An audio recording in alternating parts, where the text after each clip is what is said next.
حضرت ابراہیم نے جب دین کے لیے نکلے تو جدوجہد کی، گھر کے اندر بھی گھر کے باہر بھی۔ آپ کے والد کا نام طارق ہے، وہ توحید پرست تھے، ایماندار تھے، پرہیزگار تھے۔ آپ کے چچا کا نام آزر ہے، وہ بت پرست تھے، بت بیچا کرتے تھے۔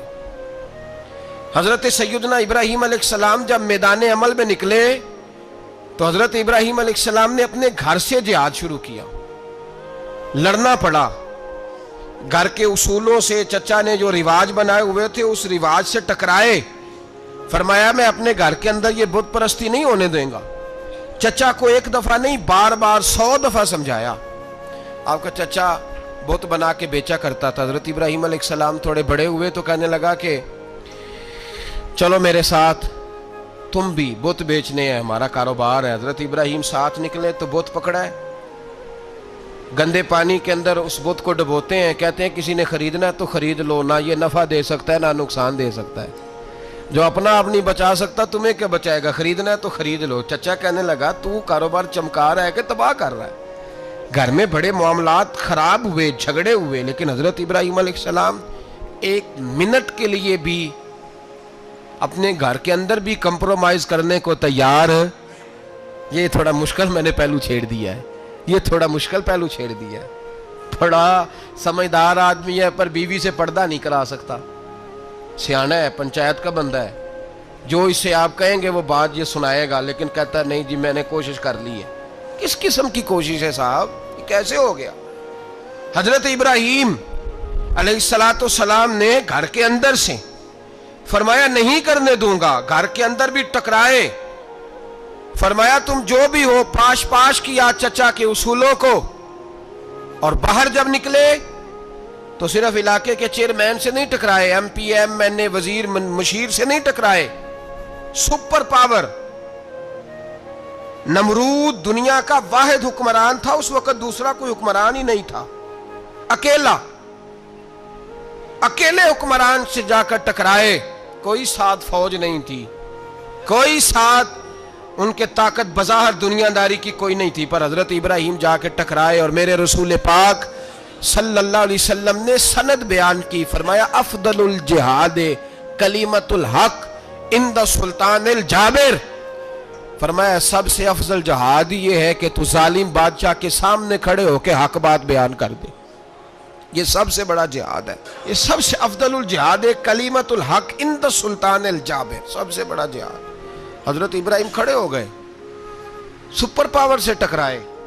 یہاں ہم لوگ حکمتوں کا شکار ہیں، دیکھیں گے، کریں گے، سوچیں گے، اور مولوی صاحب کو ویسے کہتے ہیں آپ پرہیز کریں سیاسی باتوں سے۔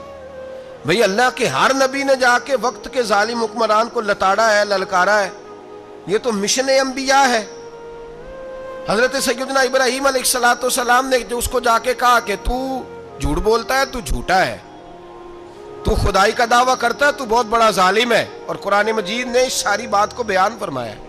حضرت ابراہیم علیہ السلام سے کہنے لگا میں رب ہوں، تو آپ نے فرمایا میرا رب تو وہ ہے جو زندہ کرتا اور مارتا ہے۔ تو پھر آپ حق بات بیان کریں گے تو اللہ مارے گا کہ بندہ مارے گا؟ کچھ بھی نہیں ہوتا، کیونکہ زندگی موت کس کے ہاتھ میں ہے؟ اللہ کے ہاتھ میں۔ زندگی موت اللہ، کچھ بھی نہیں ہوتا۔ انسان صحیح سمت کا تعین کرے اور صحیح چلے۔ حضرت علی شیر خدا سے کسی نے کہا تھا کہ آپ کے بڑی دشمنی ہے، کوئی محافظ رکھ لیں۔ آپ فرمانے لگے موت خود بہت بڑی محافظ ہے، وقت سے پہلے آتی ہی نہیں، بڑی محافظ ہے، وقت سے پہلے۔ علامہ نورانی رحمۃ اللہ تعالیٰ علیہ کراچی جیسے شہر میں رہا کرتے تھے، جہاں گام گام پہ خطرہ تھا۔ لوگوں نے کہا حضرت اتنے بڑے لیڈر ہو، آپ کی جماعت کی 62 سیٹیں ہوئیں قومی اسمبلی میں، ایک ایسا وقت بھی آیا تو کوئی ایک آدمی بندوق والا۔ آپ فرمانے لگے مجھے ضرورت ہی نہیں، اس لیے کہ جس خدا رسول کے لیے میں نکلا ہوں وہ خود ہی حفاظت کرنے والے ہیں، ضرورت نہیں ان چیزوں۔ تو بھائی حضرت ابراہیم ٹکرائے، اور آپ کا انداز کیا ہے؟ جا کے کہا کہ تو نہیں، خدا وہ ہے جو زندہ کرتا، اور اس نے ایک بیوقوفوں جیسی دلیل دی۔ ایک آدمی کو کل پھانسی دینی تھی تو اس کو بلایا، کہنے لگا تجھے کب پھانسی ہے؟ اس نے کہا کل۔ کہنے لگا جا تجھے آزاد کیا، زندگی دی، اس کو چھٹی دے دی۔ ایک عام آدمی بیچارہ بیٹھا تھا، اس کو پکڑ کے نا کہنے لگا اس کی گردن اڑا دو، کہنے لگا دیکھ لو میں بھی زندہ کرتا اور مارتا ہوں۔ وہ جو کل مرنے والا تھا میں نے زندہ کر دیا ہے، اور جس کو پتہ ہی نہیں تھا کہ میں نے مرنا ہے اسے پکڑ کے میں نے مار دیا ہے۔ یہ بیوقوفوں جیسی دلیل ہے۔ حضرت سیدنا ابراہیم علیہ السلام چاہتے تو اسی وقت دلیل توڑ دیتے کہ تو کیا بیوقوفوں جیسی بات کر رہا ہے، اگر تو زندگی دیتا ہے تو مرے ہوئے میں جان ڈال کے دے جس کو تو نے مارا ہے۔ لیکن حضرت ابراہیم نے دیکھا کہ بیوقوف ہے، بیوقوفوں سے بحث نہیں ہوتی، دلیل بدل لی جاتی ہے، ان کی عقل کے مطابق بات کی جاتی ہے۔ حضرت ابراہیم فرمانے لگے میرا رب وہ ہے جو سورج مشرق سے نکالتا ہے اور مغرب میں غروب کرتا ہے، تو اگر رب ہے تو تو مغرب سے نکال کے مشرق میں غروب کر۔ فبہت الذی کفر، کافر لاجواب ہو گیا، اس کے پاس اس چیز کا کوئی جواب نہیں تھا۔ علامہ اسماعیل حقی نے خوبصورت فقرہ لکھا ہے، خوبصورت، جان ڈال دی ایک جملہ کہہ کے۔ حضرت سیدنا علامہ اسماعیل حقی رحمت اللہ علیہ فرمانے لگے چونکہ نمرود بیوقوفوں جیسی باتیں کر رہا تھا، اگر وہ یہ کہہ دیتا نا کہ میں سورج کو نکالتا ہوں مشرق سے، میں غروب کرتا ہوں معاذ اللہ مغرب میں نکالتا ہوں، تو آپ اپنے رب سے کہیے کہ وہ مغرب سے نکال کے مشرق میں غروب کرے۔ علامہ اسماعیل حقی فرماتے ہیں رب کریم کی آواز قدرت تھی، مالک حضرت ابراہیم علیہ السلام کے اس، اگر وہ کہہ دیتا اور حضرت ابراہیم دعا کر دیتے تو رب کریم نے فرشتوں کو تیار بٹھایا ہوا تھا، فرمایا اگر یہ کہہ دے میرے خلیل سے کہ سورج مغرب سے نکال کے مشرق میں غروب کرنا ہے تو تیار رہنا، جس طرح خلیل کہیں گے ویسے ہی کر دیں گے۔ واتخذ اللہ ابراہیم خلیلا، ابراہیم ہمارا دوست جو ہوا، جیسے کہے گا ویسے کر دیں گے۔ حضرت سیدنا ابراہیم علیہ السلام کی باتوں کا جب جواب نہ دے سکا، دلیل نہیں بندہ دیتا، پھر لڑائی کرتا ہے، پھر جھوٹے موٹے اعتراض کرتا ہے، دلیل ختم ہوتی ہے تو لوگ ذاتیات پہ اترتے ہیں، کہتے ہیں یہ کھانستا صحیح نہیں، دیکھتا صحیح نہیں، دلیل ختم۔ اب ذاتیات پہ اترے، کہنے لگے مجھے پتہ چلا ہے کہ یہ فلانی جگہ گیا تھا تو وہاں جا کے اس نے اس طرح کیا ہے، پھر لوگ ذاتیات پہ اترتے ہیں، جب دلیل کا جواب دلیل سے نہیں دے پاتے پھر ذاتیات پر اتر کر حملے کرتے ہیں۔ حضرت ابراہیم کے دلائل کا جواب نمرود نہ دے سکا تو کہنے لگا کہ اس کو آگ میں ڈال دو۔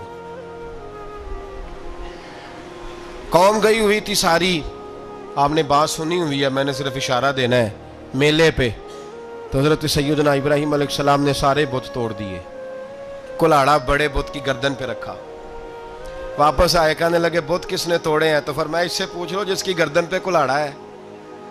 کہنے لگے یہ تو بول ہی نہیں سکتا، تو فرمانے لگے بڑے بیوقوف ہو جو بولتا ہی نہیں، سنتا ہی نہیں، اپنا آپ نہیں بچا سکتا، اس کی پوجا کرتے ہو؟ کہنے لگے پکڑو، دلیلیں ختم ہو گئی، اس کو آگ میں ڈالو۔ بہت بڑی حویلی 45 فٹ مربع پہ مشتمل ایک حویلی بنائی گئی اور 45 فٹ اونچی۔ مختلف روایات، علامہ اسماعیل حقی کہتے ہیں کہ 3 مہینے تک نمرود نے کہا کہ اس کے اندر لکڑیاں ڈالو۔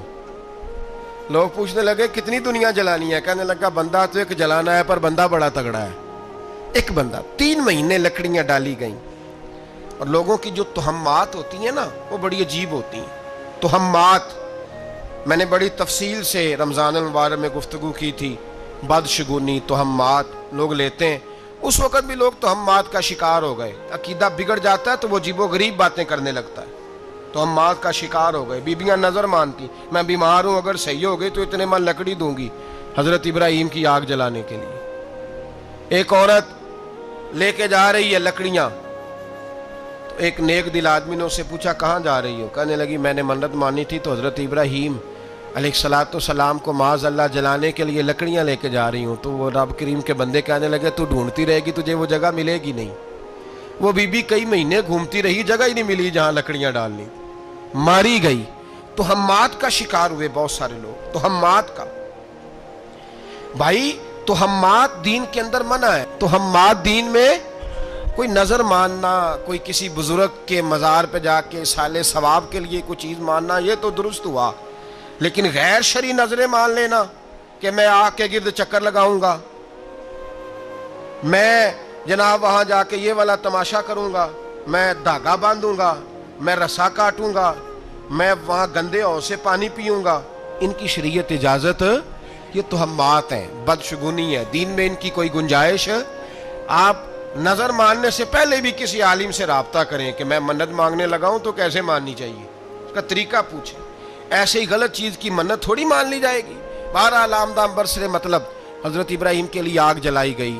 45 فٹ اونچی آگ ہے، پرندہ بھی اوپر سے گزرتا ہے تو نیچے گر جاتا ہے جل کے. اتنے دن لگا کے آگ جلائی گئی.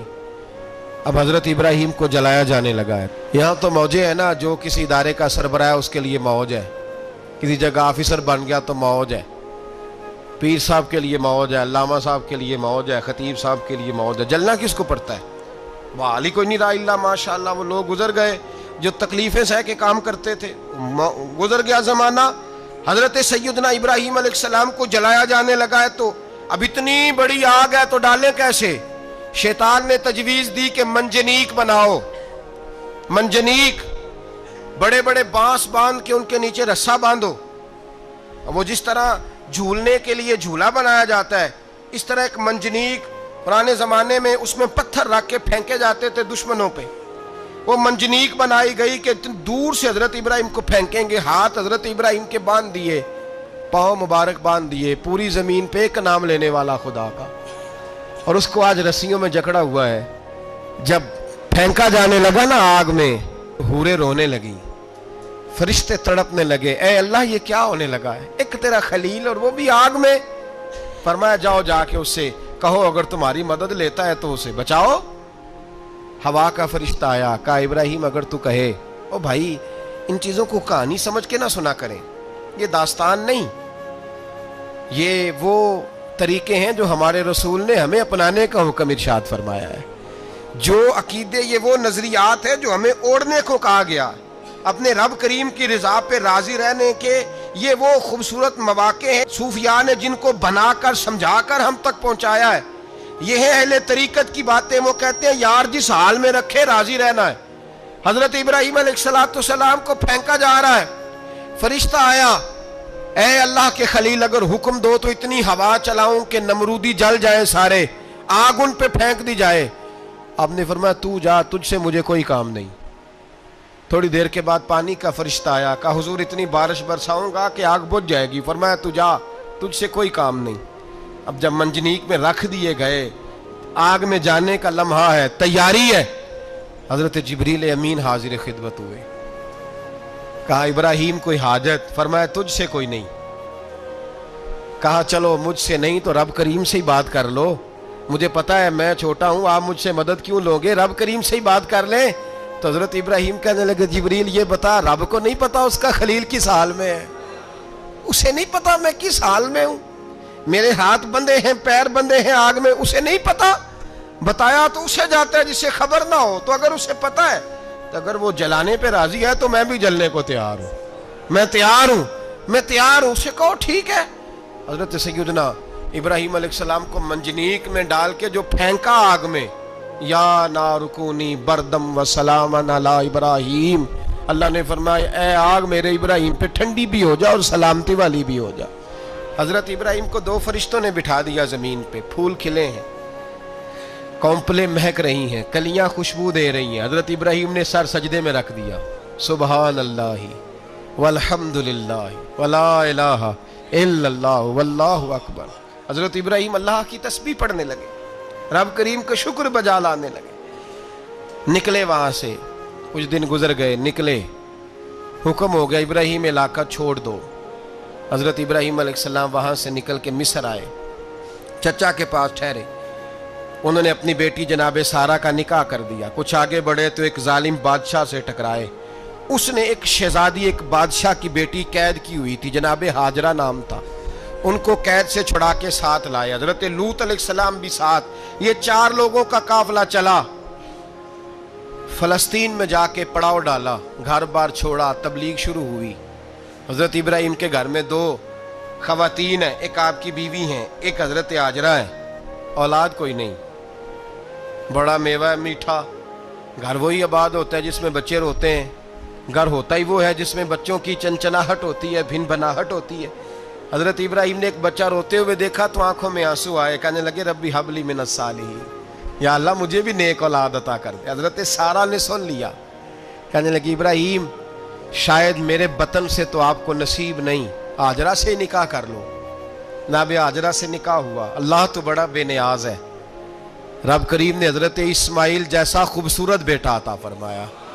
بیٹا کالا سیاہ بھی ہو تو سینے کی ٹھنڈک ہوتا ہے، پر یہ تو وہ بیٹا ہے جس کی پیشانی میں نور محمدی چمکتا ہے صلی اللہ علیہ وسلم۔ حضرت سیدنا اسماعیل علیہ اتنے خوبصورت، اب جس بیوی کے ہاں بیٹا تھا، بیٹھنا اٹھنا بھی زیادہ اس کے پاس، آنا جانا بھی اس کے پاس، توجہ ادھر ہو گئی۔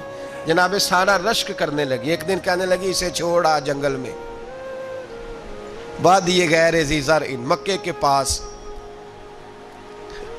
بھائی ایک بیٹا عالم دین بنا لو، کہنے لگا روٹی کہاں سے کھائے گا؟ تیرے 5 بیٹے ہیں، کو حافظ قرآن بنا، کہتے روٹی کہاں سے کھائے گا؟ وہ بچہ بھی کہتا ہے میں کہاں سے کھاؤں گا؟ حضرت ابراہیم علیہ السلام تو چند مہینے کا بچہ چھوڑ آئے، تو کہاں سے روٹی کھائی حضرت اسماعیل نے؟ کہاں سے کھائی ان کی اماں نے روٹی؟ بھوکے مر جاتے ہیں یہ سارے۔ میں بڑی ذمہ داری سے کہا کرتا ہوں کہ جتنی خوبصورت روٹی اللہ کریم دین کے خادموں کو عطا کرتا ہے شاید کسی اور کے نصیب ہوتی ہو، لیکن ہم لوگ توجہ ہی نہیں کر رہے، ہمارا ذوق ہی نہیں بن رہا، ہم یہ محنت ہی نہیں کر رہے کہ قوم کو مستند علماء کی ضرورت ہے، علاقوں کے علاقے خالی ہیں، ادھر ہمارا مزاج ہی نہیں بن رہا، توجہ ہی نہیں دین کی خاطر۔ اور پھر چلے بچے تو بعد کی بات ہے نا، جو ابھی خود جوان ہے وہ بھی یہ دعا، ایک صاحب مجھے کہنے لگے میں دعا مانگ رہا ہوں اللہ مجھے بیٹا دے تو میں اسے دین پہ لگاؤں گا، تو میں نے کہا آپ بھی بوڑھے نہیں ہوئے، آپ خود ہی لگ جائیں، بیٹا تو ابھی آئے گا تو لگے گا نا، تو آپ تو اس وقت ہے تو آپ تو پہلے لگے نا صاحب، 2 گھنٹے تو نکال کے آئے، دین سیکھنے کو کافی ہے۔ آپ اتنی لمبی سوچ رہے ہیں کہ بچہ آئے گا تو بڑا ہوگا تو وہ جائے گا تو دیکھی جائے گی، ابھی تو آپ ہیں تو آپ تو آؤ۔ حضرت ابراہیم نے بچہ وہاں چھوڑا۔ یہاں سے جو عمرہ کرنے لوگ جاتے ہیں نا، جو حج کرنے جاتے ہیں، ان کو پتہ ہے کہ وہاں دنیا کی ہر نعمت ملتی ہے، پھر بھی ڈبل ٹرپل پیسے لوگ جیبوں میں ڈال کے جاتے ہیں۔ حضرت ابراہیم جب وہاں لے کے گئے تو کوئی انسان نہیں تھا، پانی کا قطرہ نہیں تھا، 2 کلو کھجوریں، 1 مشکیزہ، بیوی کو تھمایا۔ ہمارے گھر میں ہزاروں چیزیں پڑی ہیں، لیکن وہ جو توکل ہے نا وہ ختم ہو گیا ہے۔ اللہ دے گا، حلال حلال پہ قناعت کرے، جائز جائز پہ بھروسہ کرے، رب کریم عطا کرنے والا ہے، وہ مزاج ختم ہو گیا۔ حضرت سیدنا ابراہیم علیہ السلام 2 کلو کھجوریں، 1 مشکیزہ پانی کا دے کر کے، اور وہاں بٹھایا آپ نے اپنے بچے کو اور اپنی زوجہ جناب ہاجرہ کو، اور بٹھا کر کے یہ واپس پلٹنے لگے تو حضرت ہاجرہ سلام اللہ علیہ نے آواز دی، کہا ابراہیم کس کے سہارے پہ چھوڑ کے جا رہے ہو؟ جہاں آب زمزم کا کنواں ہے نا، جو لوگ گئے ہیں جنہوں نے صفا مروہ کی صحیح کی ہے، صفا مروہ سے باہر نکلے نا، سرکار کی ولادت کا مقام ہے، اس جگہ پہ آب زمزم کا کنواں تھا، وہاں حضرت سیدنا ہاجرہ کو بٹھایا، کوئی چیز نہیں، کوئی درخت نہیں، کوئی کھیت نہیں، کوئی پانی نہیں، کوئی کنواں نہیں، وہاں بٹھایا اور بٹھا کر کے نکلنے لگے تو جناب ہاجرہ فرمانے لگی ابراہیم کس کے سہارے پہ چھوڑ کے جا رہے ہو؟ کہنے لگی اللہ کے سہارے پہ۔ تو پاک باز بی بی نے ایک لفظ پوچھا، کہا ابراہیم یہ میرے رب کا حکم ہے، یہ میرے، بس جن کا عقیدہ توحید مضبوط ہو ان کے لیے ایک جملہ کافی ہوتا ہے، یہ میرے اللہ کا حکم ہے۔ تو جناب ابراہیم علیہ السلام فرمانے لگے ہاجرہ ہاں رب کا حکم ہے۔ جب یہ لفظ کہے تو چاہیے تھا نا حضرت ابراہیم تسلی دیتے، تو بی بی صاحبہ تسلی دینے لگی، عرض کرنے لگی ابراہیم اگر اللہ کا حکم ہے تو پھر آپ ہماری فکر نہ کرنا، اگر یہ رب کا حکم ہے تو پھر ہماری فکر نہ کرنا، جس رب نے ہمیں یہاں تک پہنچایا ہے وہ ہمیں کبھی بھی ضائع نہیں فرمائے گا، پھر فکر نہ کرنا۔ حضرت ابراہیم آ گئے، بات آپ نے سنی ہوئی ہے، اشارہ کرنا مقصود ہے۔ 13 سال میں چلے مان بھی لیا جائے بعض روایات کی روشنی میں کہ آتے جاتے بھی رہے، لیکن مکمل دیکھ بھال اپنے بچے کی پرورش میں پورا حضرت ابراہیم علیہ السلام کا کردار، سارا کردار ماں کا تھا۔ میں جب خواتین کے بارے میں کوئی بات کرتا ہوں تو میں آپ کو اکثر کہتا ہوں کہ یہ صرف بیوی کے لیے حکم نہیں ہوتا، یہ ٹریننگ بیٹی کو دینی اور بہن کو دینی ہے، یہ تربیت کرے اپنے گھر میں۔ میں تجربے کی روشنی میں یہ بات عرض کیا کرتا ہوں کہ بھائی بچے باپ کے فرما بردار اس وقت ہوتے ہیں جب اماں انہیں باپ کا فرما بردار کرتی ہے، اور بچے باپ کے نافرمان بھی تب ہوتے ہیں جب اماں انہیں باپ کا، میں نے اپنے کانوں سے سنا ایک دفعہ ایک بچہ اپنے باپ سے کہہ رہا ہے آپ نے تو ساری زندگی باہر گزار دی، پیسے کمانا کون سا مشکل کام ہے، دکھ سکھ تو سارے اماں نے برداشت کیے، سکولوں میں وہ جاتی تھی، فلانا کام وہ کرتی تھی، فلانا کام۔ اب یہ سوچ اس کی ذاتی تو نہیں، یہ اس کو دی گئی ہے۔ اور اگر اس کو یہ سوچ دے دی جائے کہ اماں کہے کہ میں تو اپنوں میں رہی ساری زندگی، میں نے تو اپنوں میں وقت گزارا، اور تیرا باپ تو کئی دفعہ جنازے بھی نہیں پڑھ سکا، اس نے تو ماں باپ ایسے دفن کر دیے، وہ اگر یہ سوچ فراہم کرے تو پھر بچہ باپ کا فرما بردار ہوتا ہے۔ اور یہ والی روایتیں ہم بیوی کو سناتے ہیں، حالانکہ کس کو سنانی چاہیے؟ بولیے، بہن اور بیٹی کو، بہن اور بیٹی کو سنائیں یہ باتیں، ان کو سمجھائیں، تاکہ آگے جا کے وہ جو گھر ترتیب دیں وہ گھر بڑا عمدہ اور نکھرا ہوا ہو۔ حضرت سیدنا ابراہیم 13 سال کے بعد آئے، چونکہ گھر میں اللہ تبارک و تعالیٰ کی دوستی کا چرچا تھا، اللہ تبارک و تعالیٰ کی محبوبیت کا غلبہ تھا۔ 13 سال کے بعد فلما بالغ معہ سعی، بیٹا جب اتنا بڑا ہوا کہ سال چلنے لگا، تو حضرت ابراہیم نے اپنے بیٹے کو بلا کے کہا بیٹا مجھے خواب آئی ہے، میں تجھے ذبح کر رہا ہوں، تیری کیا رضا ہے؟ تو حضرت اسماعیل کہنے لگے یا ابت افعل ما تؤمر، ابا جی اللہ جیسے حکم دیتا ہے میرے ساتھ ویسے ہی کریں، جیسے اللہ حکم دیتا ہے ویسے ہی، بولیے، ویسے ہی کریں۔ حضرت حاجرہ کو کہا کہ ایک دوست نے دعوت کی ہے تو وہاں جا رہے ہیں، بی بی مطمئن ہے، تفصیلات کی ضرورت نہیں، ختم بات، اعتبار ہے، مطمئن ہو گئی۔ شیطان پیچھے سے آیا اماں کے پاس، ذرا تھوڑی دیر کے لیے تصور جمائیے، یہاں تو پڑوسن آ کے کوئی بات بتا دیتی ہے خاوند کے بارے میں تو کئی مہینے جھگڑا جاری رہتا ہے، پڑوسن محلے دار۔ شیطان نے آ کے بتایا لفظ کیا ہے؟ کہا حاجرہ تمہیں پتا ہے کہاں جا رہے ہیں؟ کہا دوست کی دعوت میں۔ تو کہنے لگے دوست کون ہے؟ رب کریم، اور ابراہیم کا خیال ہے کہ اس رب نے مجھے حکم دیا ہے کہ میں ذبح کروں۔ تو حضرت حاجرہ کہنے لگی کبھی باپ بھی بیٹے ذبح کرتے ہیں؟ تو شیطان کہنے لگا ان کا خیال ہے کہ ان کے رب نے حکم دیا ہے۔ تو جناب حاجرہ فرمانے لگی اگر رب نے حکم دیا تو پھر تو مجھے شیطان لگتا ہے، تو مجھے شیطان لگتا ہے۔ کہا کیا مطلب؟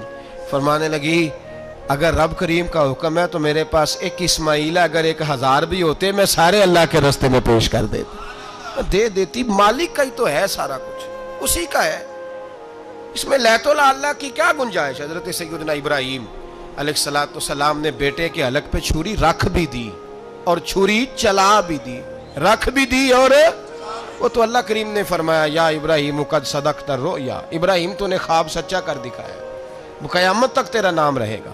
حضرت ابراہیم نے وطن بھی دیا، جان بھی دی، بیٹا بھی، اللہ کریم نے دمبے دیے، فرمایا یہ فدیہ ہے۔ اب یہ قربانی قیامت تک حضرت ابراہیم کے طریقے کے مطابق جاری ہے۔ حضرت ابراہیم بہت بڑے مہمان نواز تھے، بہت بڑے۔ آپ جب مصر میں قیام تھا تو بڑے بڑے لمبے چوڑے لنگر پکتے تھے، لوگ آیا جایا کرتے تھے، بڑا تفصیل کے ساتھ کھانا ہوتا تھا۔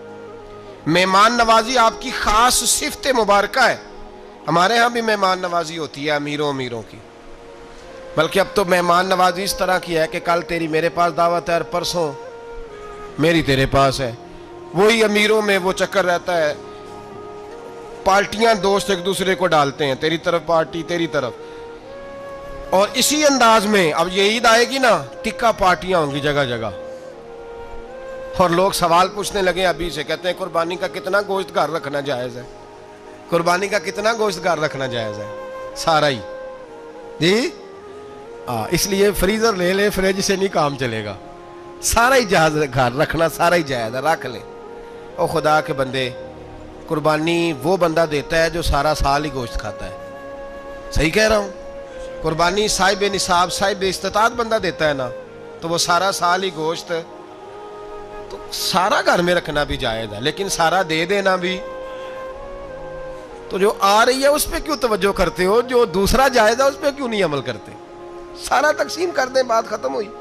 یقین کریں محرم میں جا کے دوست ٹیلی فون کر کے سوال پوچھتے ہیں، کہتے ہیں صاحب سنا ہے قربانی کا گوشت محرم میں کھانا جائز نہیں، میں کہ نہیں ربیع الاول چ بھی جائز جے، رجب رمضان تک کھاؤ، کوئی بندہ نہیں منع کرتا، اس لیے کہ کسی کو دینا تو پسند ہی نہیں، یہاں پھر اس میں سے جو خاص چیزیں ہیں وہ اپنی فریج میں، اور باقی جو ہے وہ دوسروں کے لیے۔ یہ کیا طریقہ ہے ہمارا؟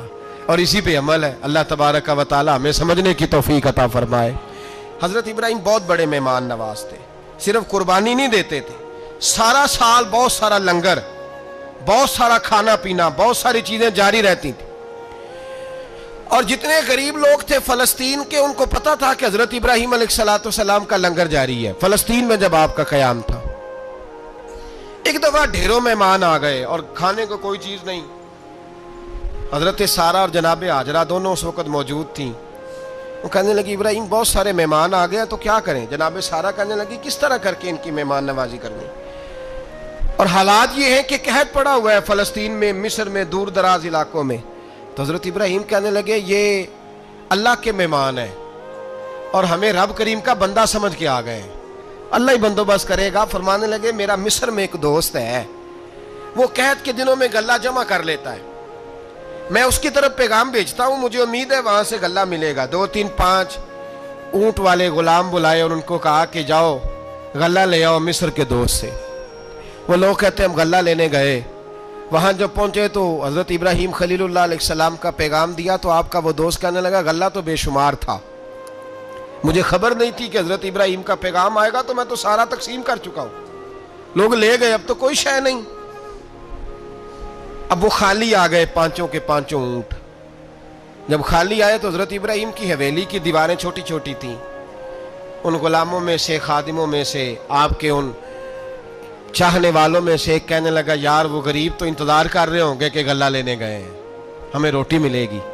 چھوٹی چھوٹی دیواریں ہیں, وہ جب دیکھیں گے نا خالی آ گئے تو انہیں تکلیف ہوگی. اس طرح کرو بوریوں میں ریت بھر لیتے ہیں, ریت بھر کے لے جاتے ہیں, بعد میں اندر رکھ کے انہیں سمجھا بہلا لیں گے یا حضرت ابراہیم کو بتائیں گے, وہ خود ہی ان لوگوں کی دل جوئی فرمائیں گے. اب غلہ کی جگہ ریت بھر کے اونٹوں پہ رکھ کے لائی گئی. لا کے بوریاں جب رکھ دی گئیں, حضرت ابراہیم علیہ السلام دوپہر کے وقت آرام فرما رہے تھے. بی بی سارہ اٹھی, کہتی ہیں جب میں نے دیکھا نا کہ بوریاں پہنچ گئی ہیں تو گئی, غلام کو ساتھ لیا اور اس کو جب کھولا نا تو کہتی اتنی حسین گندم میں نے پہلے کبھی دیکھی نہیں تھی, اتنا پیارا دانہ میں نے کبھی ملاحظہ ہی نہیں کیا تھا. فرماتی ہیں جب اس کو پیس کر چکی میں روٹیاں پکائیں تو خوشبو دور دور تک پھیل گئی. اعلیٰ غذا بنی, بڑے بڑے کھانے بیبیوں نے مل کے پکائے, چن دیے گئے. حضرت ابراہیم اٹھے تو لوگ کھانا کھا رہے, سجدہ شکر ادا کیا, اور جب سجدے میں گئے تو وہی آنے لگی, پھر رونے لگے. جب پلٹ کر باہر تشریف لائے تو جناب سارہ کہنے لگی ابراہیم تمہارا مصری یار بڑا اچھا ہے, اس نے اتنی اعلیٰ گندم بھیجی ہے کہ اتنی تو میں نے پیاری گندم کبھی دیکھی نہیں. جناب ابراہیم مسکرائے, فرمانے لگی سارہ یہ مصری یار نے نہیں بھیجی, یہ میرے عرشی یار نے بھیجی ہے.